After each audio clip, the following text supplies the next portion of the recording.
ఏదైనా జబ్బు చేస్తే దాన్ని నయం చేయడానికి అయ్యే ఖర్చులో మందుల కోసం అయ్యేదే పెద్ద ఖర్చు. మా టీంకి చెందిన వాళ్ళు డాక్టర్ దగ్గర నుంచి ఒక ప్రిస్క్రిప్షన్ తీసుకుని మందులు కొనడానికి మెడికల్ షాప్కి వెళ్లారు. మందులు కొనడానికి డాక్టర్ చెప్పిన మెడికల్ షాప్కే వాళ్ళు వెళ్లారు. ఎంత అయింది? 2152 రూపాయలా? ఆ తర్వాత అవే మందుల్ని వాళ్ళు జనరిక్ మెడికల్ షాప్ లో కొన్నారు. మందులు ఎంత అయిందండి? 354. 354. అవును. మందులన్నీ ఒకటే, కానీ ధరలో ఉన్న తేడా ఏంటని ఇప్పుడు మీకే అర్థమై ఉంటుంది. రాజస్థాన్లో తక్కువ డబ్బులకే మందులు కొనుక్కునేటువంటి సౌకర్యాన్ని ప్రజల కోసం డాక్టర్ సమిత్ శర్మ ఏర్పాటు చేశారు.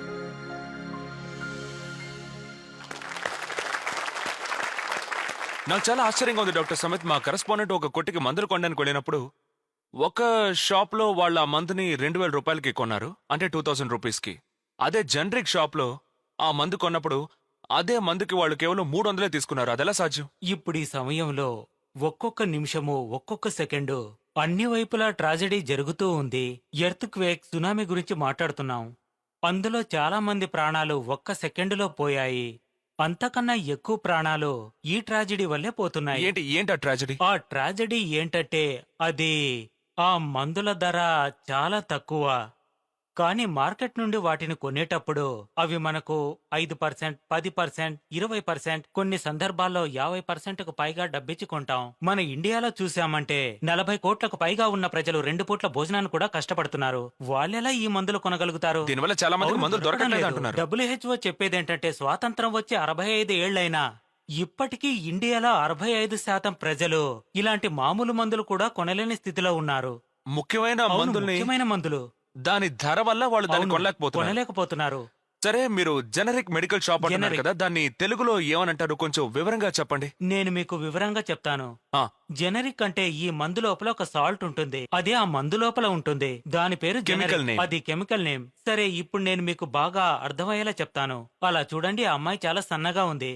ఒక డాక్టర్ గా నేను ఆ అమ్మాయికి ఏం చెప్తానంటే, ఒక గ్లాసు పాలు ఉదయం రాత్రి తాగమని చెప్తాను. కానీ దురదృష్టవశాత్తు ఈ వైద్య శాస్త్రంలో అలా చెప్పడానికి వీల్లేదు. గేదె పాలు తాగానే ఆమెతో చెప్పలేము. రామయ్య ఇంటి గేదె పాలు తాగండేనే ఆ అమ్మాయితో చెప్తాం. ఇదే బ్రాండింగ్. ఇప్పుడు తను ఆ షాప్ కు వెళ్తుంది. ఆయన చెప్తాడు లీటర్ 500 రూపాయలని. కావాలంటే కొనుక్కో అంటాడు. 30 రూపాయల మందుకి 50 రూపాయలు ఇవ్వాల్సి వస్తుంది. అవును, అలాగే. సరే, డయాబెటిస్ కి నేను ఒక మాత్ర కొనాలంటే, అంటే బ్రాండెడ్ మాత్ర కొనాలంటే దానికి నేను ఎంత ఖర్చు పెట్టాలి? 117 రూపాయలకు దొరుకుతుంది. 117 రూపాయలకు దొరుకుతుంది అంటారు. సరే, నేను అదే మందుని ఒకవేళ జనరిక్ మెడిసిన్ షాప్ లో కొంటే దానికి ఎంత ఖర్చు అవుతుంది? కేవలం ₹1.95కు 10 మాత్రలు దొరుకుతాయి. ఓ,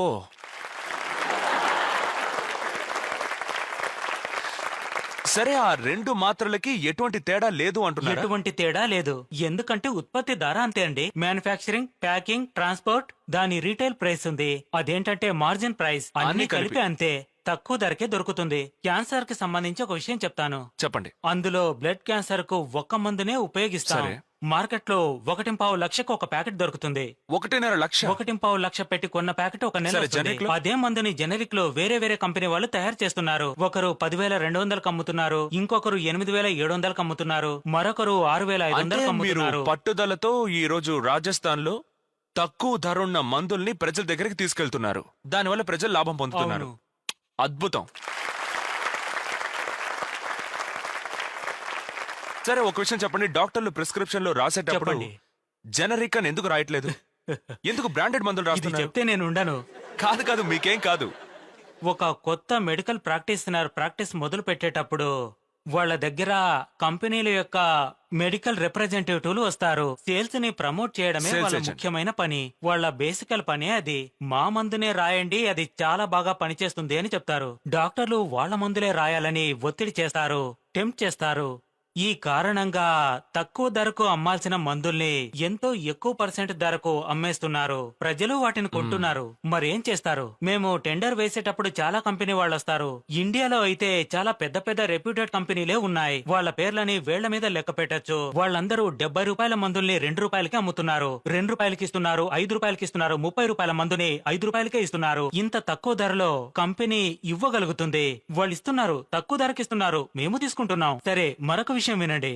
మన ఇండియా నుండి దాదాపుగా ఒక సంవత్సరానికి 45,000 కోట్ల జనరిక్ మందుల్ని విదేశాలకు ఎగుమతి చేస్తున్నాం. మనం విదేశాలకు పంపిస్తున్నాం. అవునవును, అదే జనరిక్ Yes. అంటే ఈ Yes, ఈ ధర yes. తక్కువ మందుల్ని మనం అవునవును, అన్ని దేశాలకు ప్రపంచం పంపిస్తున్నాం. మొత్తం మనం కానీ మనకి పంపిస్తున్నాం. దొరకట్లేదు. కానీ మన దేశంలో కాస్ట్లీగా ఉన్నాయి. ఇదంతా చూస్తుంటే మనకింకా స్వాతంత్రం రాలేదు, బానిసలుగా బతుకుతున్నాం అంటాను. మీరు దీన్ని ప్రారంభించినప్పుడు రాజస్థాన్ లో దీన్ని వ్యతిరేకిస్తూ ఎవరైనా వచ్చారా? ఆ, ఈ ప్రయత్నం గురించి చెప్పాలంటే ఎలా చెప్పను, మీరు ఎదురెత్తున్నట్టు చెప్పొచ్చు. సరే. చాలా మంది బెదిరిస్తున్నారు.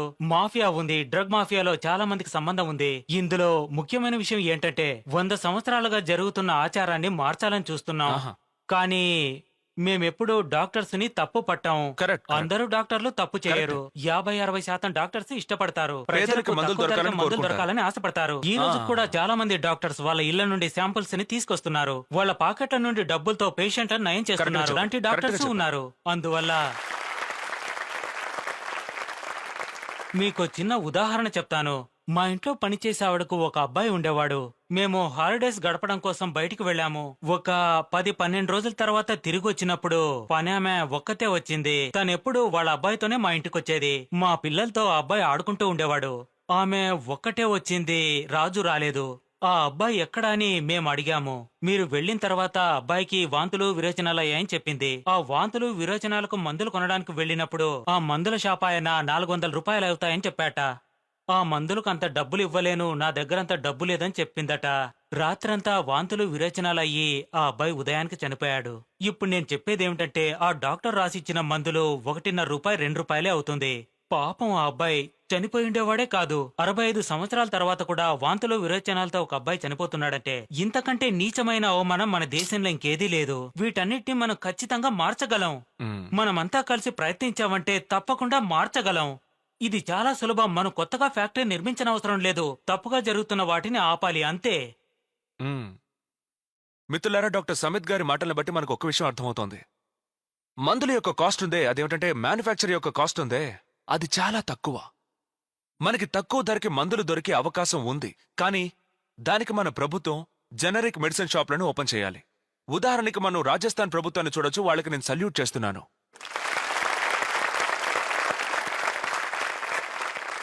ఇంకొక విషయం, మీరు ఒక ఎన్జిఓగా ఉండి జనరిక్ మెడిసిన్ షాప్ ని ఓపెన్ చేయాలి అనుకుంటే department of chemicals and fertilizers మీకు 50,000 రూపాయలకి గ్రాంట్ కూడా ఇస్తున్నారు. డాక్టర్ సమిత్, మీరు నిజంగానే అద్భుతమైన సేవలు చేస్తున్నారు. ఈ ముఖ్యమైన విషయాన్ని మీరిక్కడ మాట్లాడి అందరి కళ్ళు తెరుచుకోవడానికి మీరు సాయపడ్డారు. ఎటువంటి మంచి విషయాన్నైతే మీరు రాజస్థాన్లో ప్రారంభించారో అది అన్ని ఊళ్ళలోకి వెళ్ళాలి, దేశంలోని అన్ని మూలలోకి వెళ్ళి చేరాలి. మా షోకి మీరు వచ్చినందుకు మీకు ధన్యవాదాలు. Doctor Samit, thank you so much. Thank you.